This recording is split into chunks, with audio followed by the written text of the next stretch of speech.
Hi, hello, నమస్తే. Welcome to BBR TV official. ఇప్పుడు కొన్ని వార్తలు వస్తున్నాయి, కొన్ని పత్రికల్లో, కొన్ని చోట్ల. అది ఇది హెరిటేజ్ ఆహ్, నెయ్యి కల్తీ చేస్తున్నారనో, హెరిటేజ్ నెయ్యి తిరుమల లడ్డూలో కలిసిందనో, పాలల్లో ఏదో కల్తీ ఉందని, అలాగే పెరుగు కూడా కరెక్ట్‌గా లేదు అని, పెరుగు అనేది లేదని, కేరళ ప్రభుత్వం దీన్ని నిషేధించింది అని కొన్ని వార్తలు వస్తున్నాయి.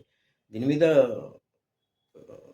పెద్దాయన మాట్లాడుతూ, అసలు హెరిటేజ్‌కి, లడ్డుకి ఏంటి సంబంధం? హెరిటేజ్ నెయ్యికి దానికి.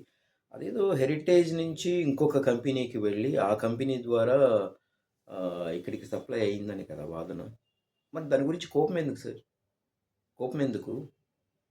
తిరుమల కల్తీ జరిగింది అని మీరు ఆరోపణ చేసిన తర్వాత ఎంక్వైరీ అయింది. సరే, జరుగుతోంది ఇంకా.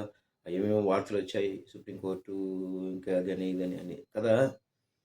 మరి మీ హెరిటేజ్ సంస్థ మీద కూడా ఆరోపణలొచ్చినప్పుడు ఒక ఎంక్వైరీ వేయండి, సిట్ లాంటిది. ఏం లేదు అని నిరూపించండి.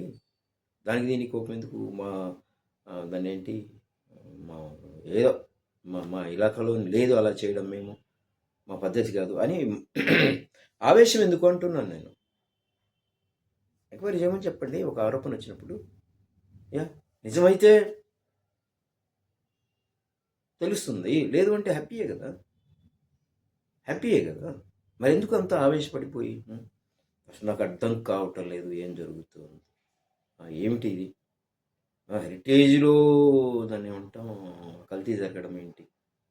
అంటే ఏంటి? నేనేదో ఒక వీడియో చూశాను.